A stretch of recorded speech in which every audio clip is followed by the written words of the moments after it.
जयराम जी की नमस्कार, आदाब, सत श्री अकाल। अध्ययन, अध्यापन और सीखने सिखाने की श्रृंखला में हम हिंदी के बहुत अहम प्रकरण, अहम अध्याय एकल शब्द पर चर्चा कर रहे थे, जिसके अंतर्गत में 3 वीडियो के माध्यम से दिशाओं से संबंधित, इच्छाओं से संबंधित, नायिकाओं से संबंधित और समय से संबंधित एकल शब्द आप तक पहुंचा चुका था। आज इस चौथे भाग के अंतर्गत में विविध क्षेत्रों से जुड़े हुए एकल शब्द आप तक पहुंचाऊंगा। एकल शब्द लगभग सभी परीक्षाओं के अंतर्गत पूछे जाते हैं, लेकिन पटवार और हाई कोर्ट के एग्जाम सन्निकट हैं और उनकी दृष्टि से ये और भी महत्वपूर्ण हो जाते हैं। तो चलते हैं, आज स्टार्ट करते हैं। जैसा लिखा हुआ है एकल शब्द भाग 4 विविध, देखते हैं।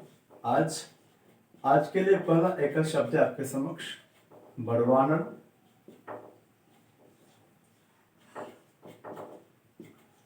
दावानल,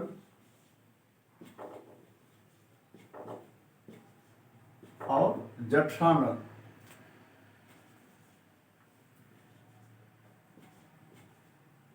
अनिर्वचनीय, अनिर्वचनीय,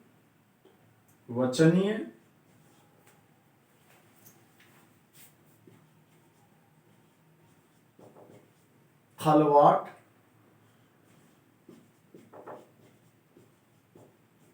पोपला,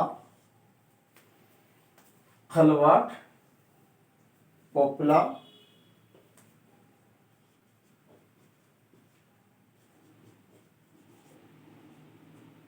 अंतेवासी।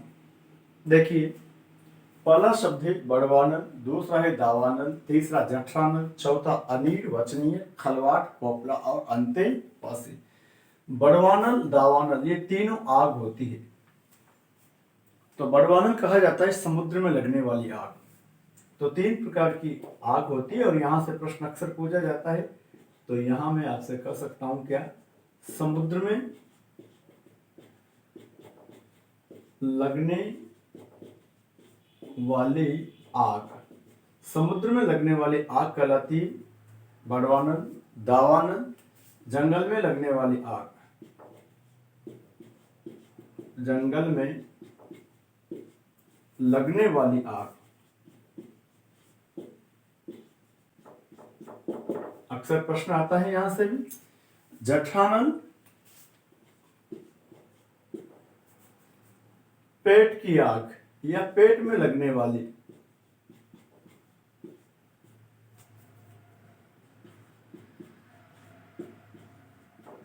पेट की आग बोलूं, पेट में लगने वाली आग बोलूं, बात एक ही है। आशय क्या है जी, पेट में लगने वाली आग।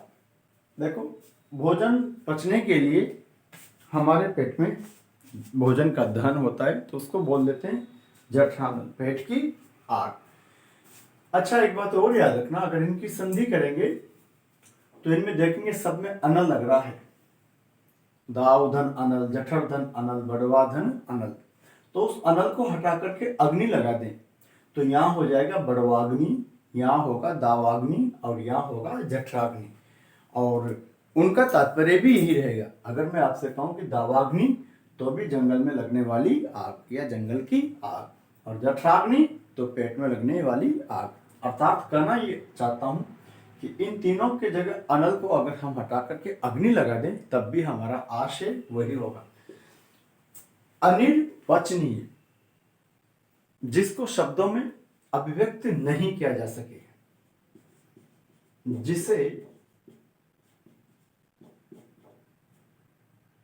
जिसे शब्दों में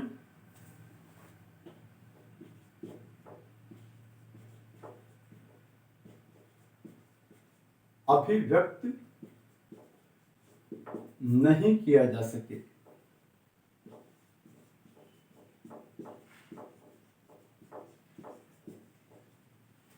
जिसे शब्दों में अभिव्यक्त नहीं किया जा सके। देखो, यह है खलवाट और एक है पोपला। खलवाट बोलते हैं जिसके सिर के बाल गिर गए हों, यानी कि जो गंजा हो गया। और पोपला कहा जाता है जिसके मुंह के दांत न रहे हों। या गिर गए हों। तो खलवाट जिसके सिर के बाल झड़ गए हों, यानी कि जो गंजा हो गया हो, जिसके सिर के बाल झड़ गए हों। और पोपला जिसके मुंह के दांत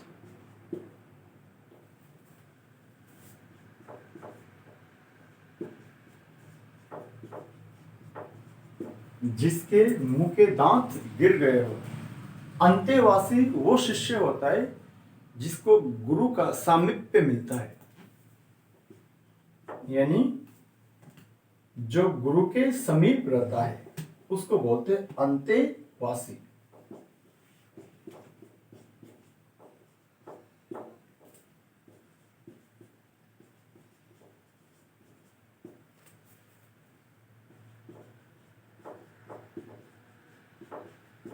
जो गुरु के समीप रहता है, कौन रहेगा गुरु के समीप? शिष्य। तो अगर मैं कहूं वह शिष्य जो गुरु के समीप रहता है, तो बात वही है, यानी कि मैं यूं भी कर सकता हूं, इसका तात्पर्य ही वही है, वह शिष्य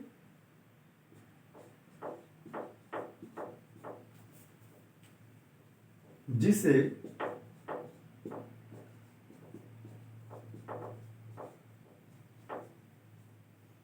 गुरु का सामीप्य प्राप्त हो। वो शिष्य जिसे गुरु का सामीप्य प्राप्त हो, या जो गुरु के समीप रहता है। तो ये थे, कुछ और देखते हैं।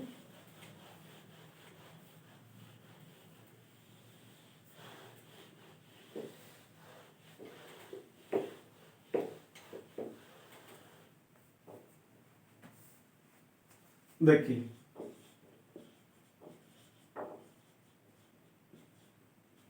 अतिवृष्टि,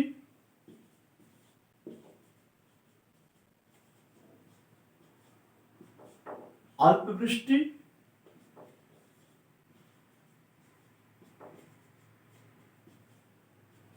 अनावृष्टि, अनावृष्टि, अनिरुद्ध,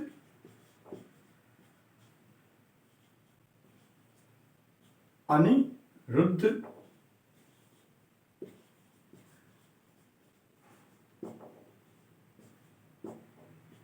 अधिसूचना,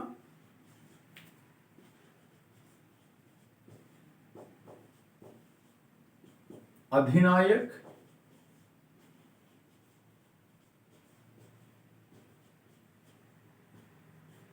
अधिसूचना, अधिनायक, अधिनियम और अध्यादेश।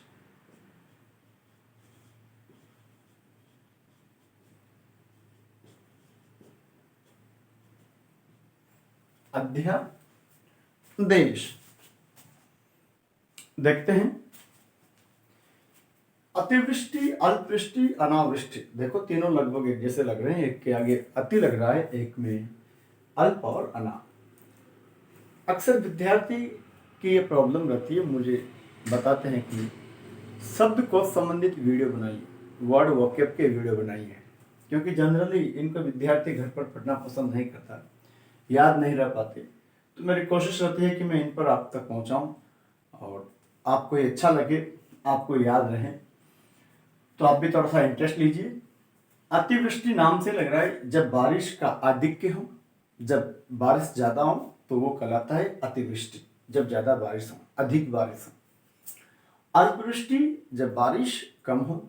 अनावृष्टि बारिश ही ना हो, बारिश का अभाव हो। अनिरुद्ध जिसका कोई विरोध ही नहीं हुआ है, या जिसका विरोध नहीं हो सके, जिसे रोका ही नहीं जा सके। अधिसूचना, अधिनियम, अधिनायक, अधिनियम और अध्यादेश, तीनों में अधि लग रहा है। अधिधन सूचना, अधिधन नायक, अधिधन नियम और अधिधन आदेश। अध्यादेश के अंतर्गत यण संधि भी हो रही है और अधि उपसर्ग भी लग रहा है, जबकि अधिसूचना अधिनायक अधिनियम के अंतर्गत संधि नहीं होकर के संयोग है और उपसर्ग लग रहा है अधि। अधिनायक कहा जाता है, अधिसूचना कहा जाता है वो सूचना जो राजपत्र में गजट में प्रकाशित हो। सरकार का जो पत्र है राजपत्र, उसमें प्रकाशित सूचना कहलाती है अधिसूचना। अधिनायक जिसके पास शासन की संपूर्ण शक्तियां हो, वो शासक जो सभी शक्तियां जिसको प्राप्त हो। अधिनियम विधायिका द्वारा पारित या स्वीकृत नियम, वो अधिनियम है। और अध्यादेश निश्चित समय सीमा तक लागू होने वाला आदेश। तो जरा देखते हैं। अतिवृष्टि, बहुत अधिक बारिश। अल्पवृष्टि, बहुत कम।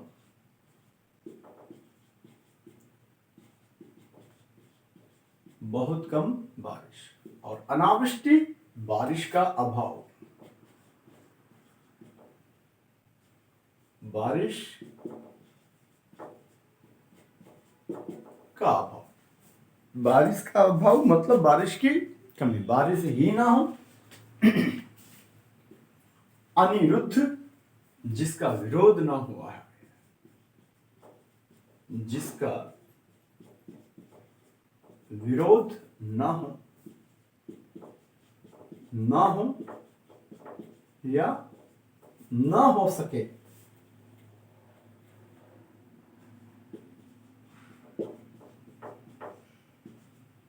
जिसका विरोध ना हो या जिसका विरोध ना हो, जिसका विरोध ना हो या जिसका विरोध ना हो सके या जिसको रोका न जा सके। अधिसूचना राजपत्र में प्रकाशित, राजपत्र में प्रकाशित सूचना। अधिनायक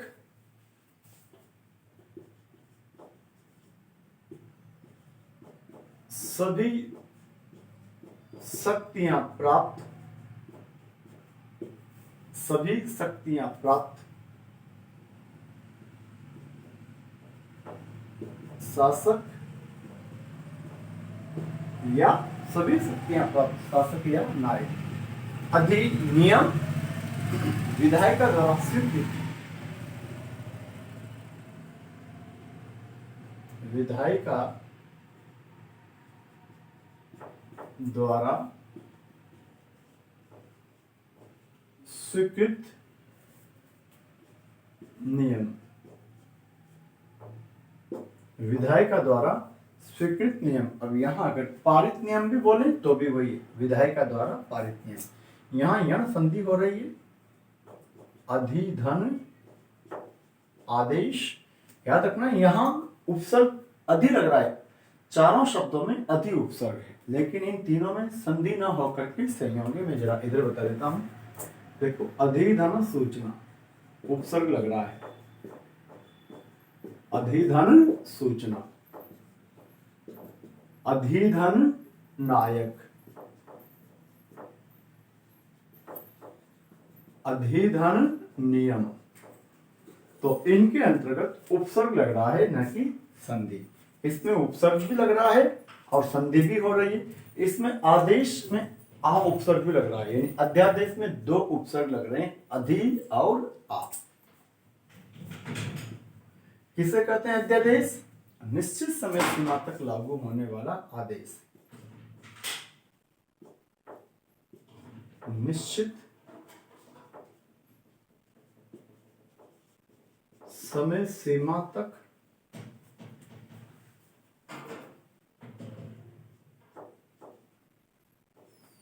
लगने वाला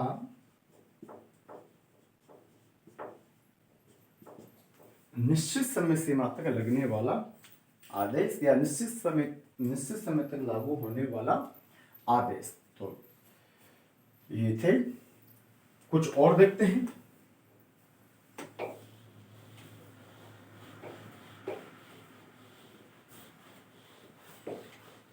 आप तुरंत मेरे साथ साथ कॉपी कर लिया करो। देखो,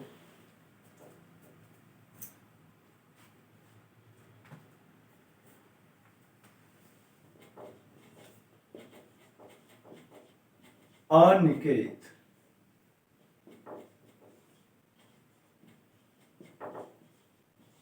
अन्योदर,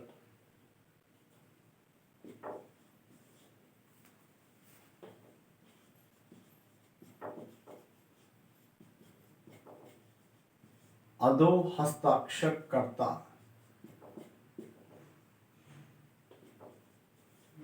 अधो हस्ताक्षर कर्ता, अनिवार्य,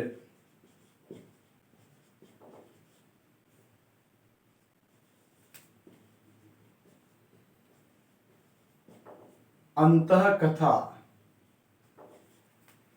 अनिवार्य, अंतः कथा, अंतरिक्ष,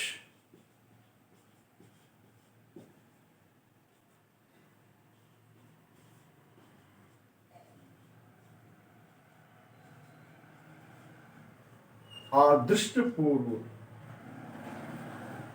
अदृष्टपूर्व,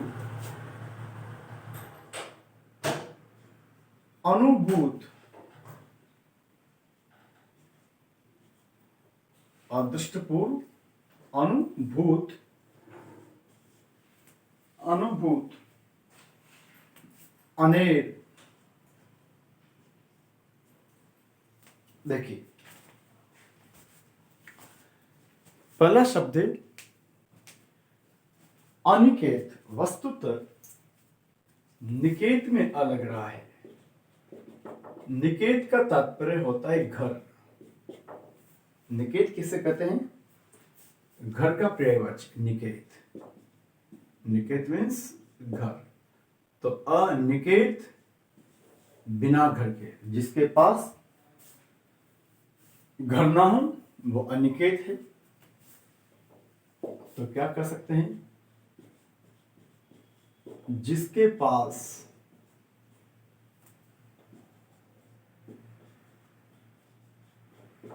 घर ना हो। अन्योदर, अगर हम संधि करेंगे तो देखिए गुण संधि हो रही है। अन्य धन उदर। उदर का तात्पर्य होता है पेट। जिसका जन्म दूसरी मां से हुआ है, यानी कि पिता तो एक ही है लेकिन मां और हो, दूसरे पेट से हुआ है। तो जिसका जन्म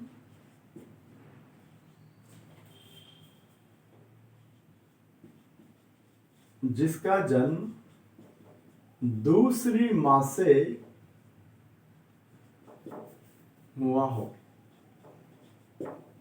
जिसका जन्म दूसरी मां से हुआ, उसको बोलते हैं अन्योदर। अधो हस्ताक्षर कर्ता। ध्यान दीजिएगा साहब, अधो हस्ताक्षर कर्ता। अगर मैं इसकी व्याख्या करूं तो अध धन हस्ताक्षर धन कर्ता। अध का मतलब होता है नीचे। अध का आशय क्या होता है? नीचे। कोई चीज गिर जाए, सुनाओ ना आपने अध पता, तो अध है नीचे। हस्ताक्षर में भी पुनर्संधि हो रही है। हस्त धन अक्षर। हस्ताक्षर का आशय क्या है? हाथों के अक्षर। हस्त धन अक्षर। अध यानी नीचे, कर्ता यानी करने वाला। तो पूरा मैंने शब्द को तोड़ दिया है। अध धन हस्ताक्षर धन कर्ता। हस्ताक्षर को पुनः तोड़ सकता हूं। हस्त धन अक्षर। तो जिसके हस्ताक्षर नीचे हो, जिसके हस्ताक्षर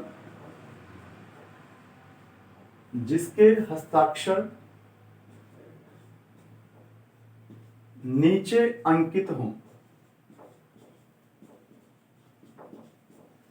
जिसके हस्ताक्षर नीचे अंकित हो उसको कहा जाता है अधो हस्ताक्षर कर्ता। अनिवार्य, कंपल्सरी, जिसका निवारण न हो, जिसको करना आवश्यक हो, जरूरी हो। जिसका निवारण ना हो, जिसका निवारण ना हो। और जिसका निवारण ना हो मतलब कि जिसको करना आवश्यक हो, कंपलसरी है। अंत कथा, अंत यानी भीतर, कथा के भीतर कथा। आप कोई कथा कर रहे हो, उसमें और कथा आ गई भीतर, तो उससे कहा जाता है।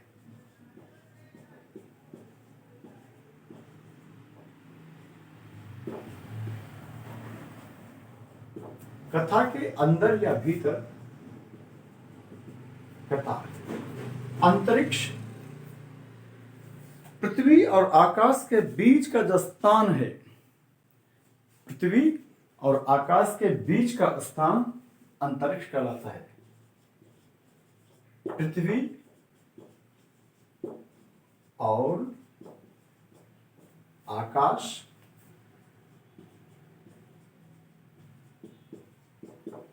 पृथ्वी और आकाश के मध्य का स्थान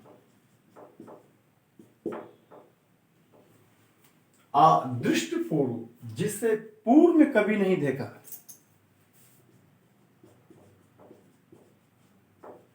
जो पहले कभी देखा नहीं गया, जो पहले कभी देखा नहीं गया। अनुभूत, जिसका अनुभव कर लिया गया है।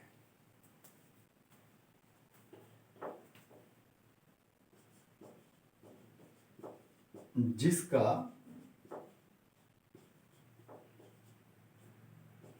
अनुभव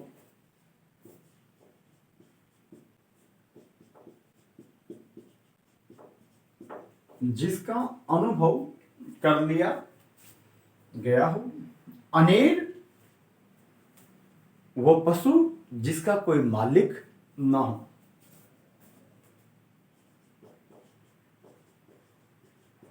वो पशु जिसका कोई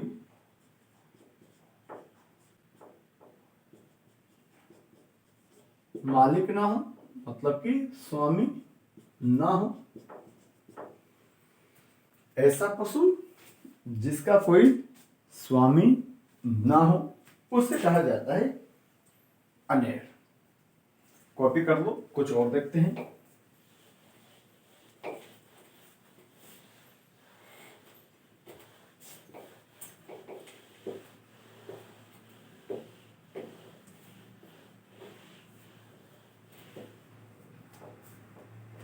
देखिए,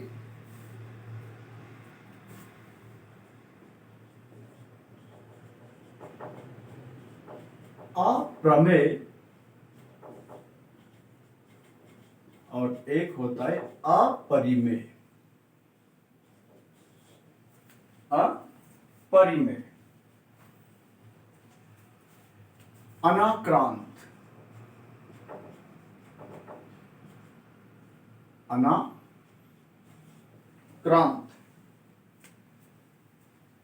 अनुगृहित। ये शुद्ध शुद्ध में भी आता है, ध्यान रखिएगा साहब। अनुगृहित, ग में री की मात्रा, ह में बड़ी की मात्रा। अनुगृहित, अंतःपुर,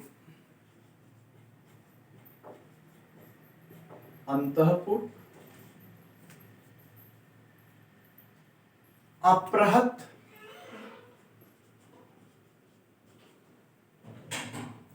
अप्रहत, अप्रहत, अपरिग्रह,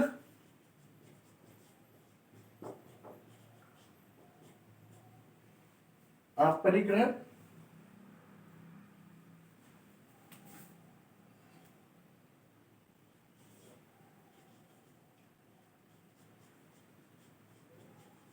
अन्य मनस्क, अन्य मनस्क। देखिए, आपने एक शब्द पढ़ा होगा प्रमेय। मैथ में अक्सर आपने पढ़ा होगा, प्रमेय। जिसको तर्क से सिद्ध किया जा सके, जिसको लॉजिकली प्रूव किया जा सके, उसको बोला जाता है प्रमेय। जिसको तर्क से सिद्ध किया जा सके, इसलिए प्रमेय में लिखा होता है आखिर इति सिद्धम। तो प्रमेय का तात्पर्य हो गया जिसको सिद्ध किया जा सके, अ लगा दिया, तो जिसको सिद्ध नहीं किया जा सके। जिसे सिद्ध नहीं किया जा सके,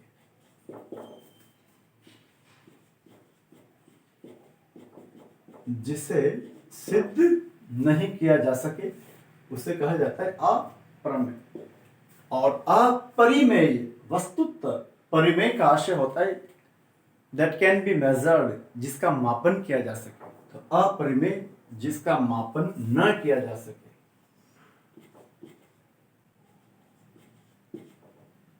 जिसका मापन, मापन यानी मापना, जिसका मापन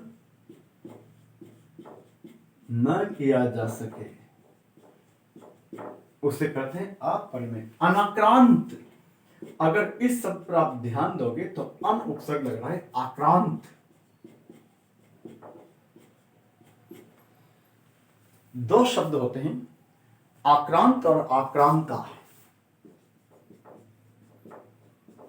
आक्रांत और आक्रांता। आक्रांता होता है हमलावर, हमला करने वाला, आक्रांता हमलावर। और आक्रांत जिस पर हमला किया गया हो, जिस पर हमला किया गया हो, उसको बोलते हैं आक्रांत। तो आक्रांत जिस पर हमला किया गया हो, और आक्रांता वन हु अटैक्स, जो अटैक करता है। तो देख सकते हैं अनाक्रांत जिस पर हमला नहीं किया गया, जिस पर हमला नहीं किया गया हो।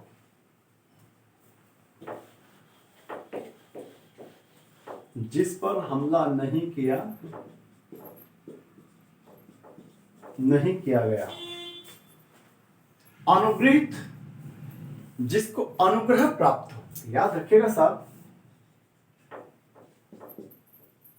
अनुग्रह ये सही है, अनुग्रह, लेकिन अनुग्रहित ये शुद्ध अशुद्ध में अक्सर आता है, तो ये अनुग्रहित अशुद्ध है, शुद्ध शब्द होता है अनुग्रहित। अनुग्रह तो ये सही है, और अनुग्रहित ये तो सही है, लेकिन ये अनुग्रहित गलत, ये सही है। अनुग्रह का मतलब होता है कृपा। तो अनुग्रहित जिसे कृपा प्राप्त हो,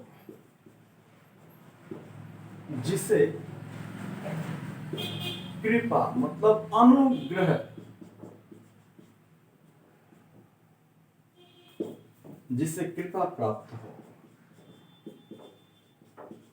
जिसे या जिसको कृपा प्राप्त हो, या जिसको अनुग्रह प्राप्त हो। अंतःपुर जहां रानियां निवास करती है, महल का वो भाग जहां रानियां निवास करती है।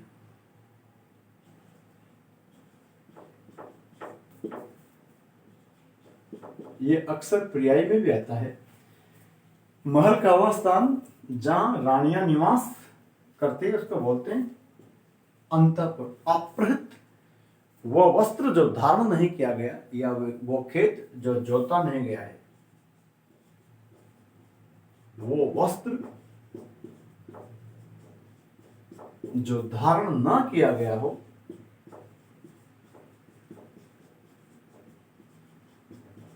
वो वस्त्र जो धारण न किया गया हो, या जो खेत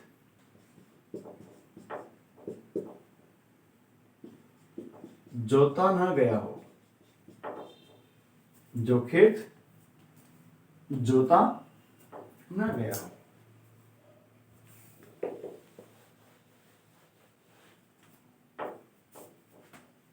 अपरिग्रह,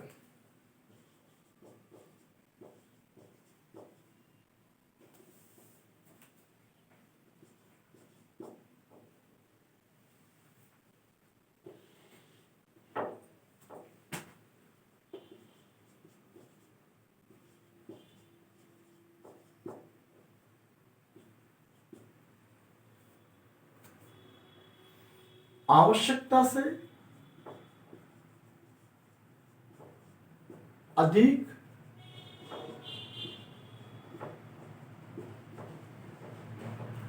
आवश्यकता से अधिक संग्रह न करना, आवश्यकता से अधिक संग्रह न करना, यह कहलाता है अपरिग्रह। आवश्यकता से अधिक संग्रह न करना। अन्यमनस्क, जिसका मन अन्यत्र हो, जिसका मन अन्यत्र हो, मतलब अभी आप पढ़ रहे हो और आपका मन पढ़ाई में ना होकर कहीं और चला जाए तो फिर आप अन्य मनस्क हो गए। तो अन्य मनस्क, जिसका मन कहीं और हो। कॉपी कर लो, हटाता हूं।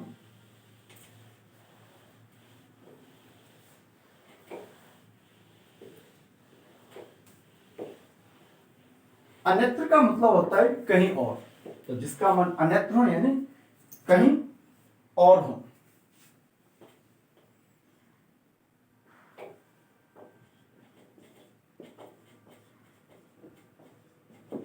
अधितक्या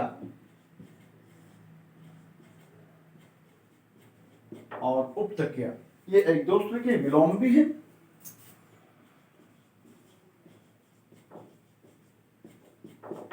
आशुतोष,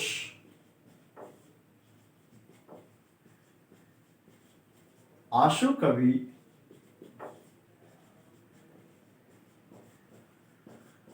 आशु लिपि,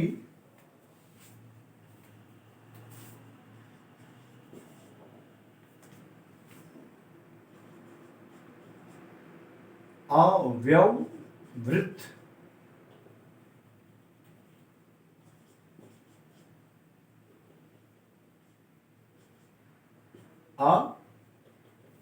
अव्यवहृत, और एक आप लिख लीजिएगा आजन्मपात,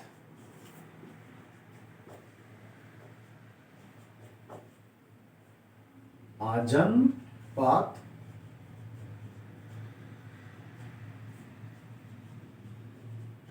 आसन्न मृत्यु, आसन्न मृत्यु। देखो, अधितक्या और उपतक्या ये एक दूसरे के विलोम है। अधितक्या बोलते पहाड़ के ऊपर की, पहाड़ के ऊपर की समतल भूमि, पहाड़ के ऊपर की समतल, पहाड़ के ऊपर की समतल भूमि। और उपतक्या बोलते पहाड़ के नीचे की समतल भूमि,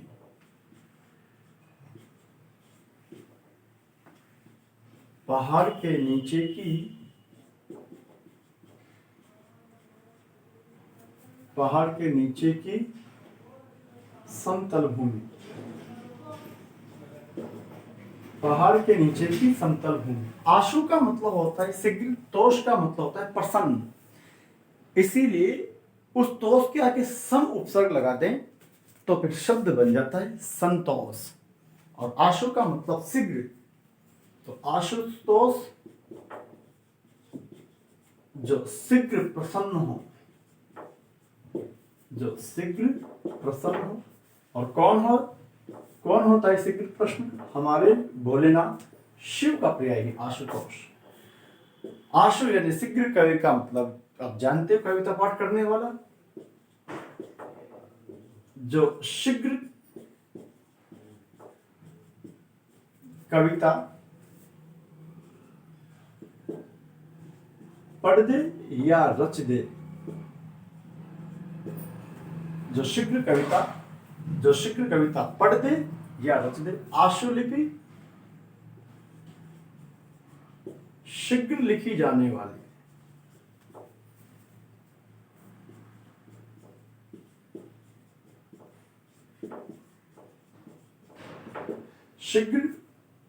शीघ्र लिखी जाने वाली लिपि। अव्यवहृत जिसको व्यवहार में न लाया गया है, जिसको व्यवहार में न लाया गया हो,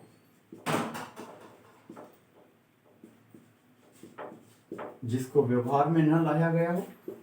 आजन्मपात जिसकी जन्म लेते ही मृत्यु हो जाए या जो जन्म से ही गिरा हो, जिसकी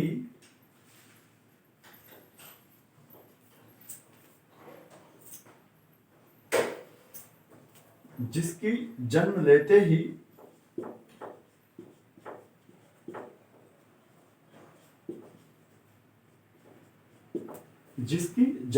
ही मृत्यु हो जाए, जिसकी जन्म लेते ही मृत्यु हो जाए या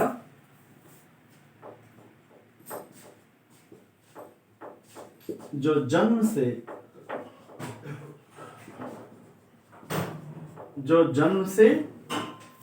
से गिरा हो, आसन्न का मतलब होता है नजदीक। मृत्यु आप जानते हो, जिसकी मृत्यु नजदीक हो।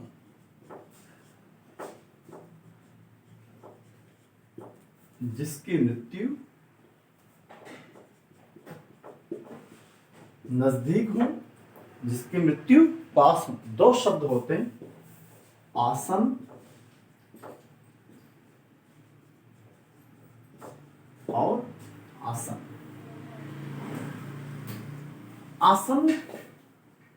आसन का मतलब होता है पास, और आसन बोलते हैं आइए आसन ग्रहण कीजिए।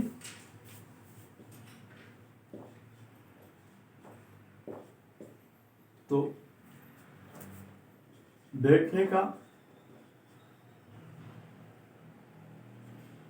बैठना या बैठने का ढंग, शैली कुछ भी हो सकता है ना। किस आसन में बैठा हुआ है, यानी कि किस ढंग से बैठा हुआ है, और आसन में यानी शीघ्र। तो ये आज मैंने आपको विविध क्षेत्रों से संबंधित 40 एकल शब्द आपको बताए हैं। सारे शब्द परीक्षोपयोगी हैं। मेरा आपसे परामर्श है कि इनके अभ्यास करना, और आपने अगर कॉपी पेन लेकर के अभ्यास किया तो निश्चित रूप से आप लाभान्वित होंगे। उम्मीद करूंगा कि प्रयास अच्छा लगा होगा।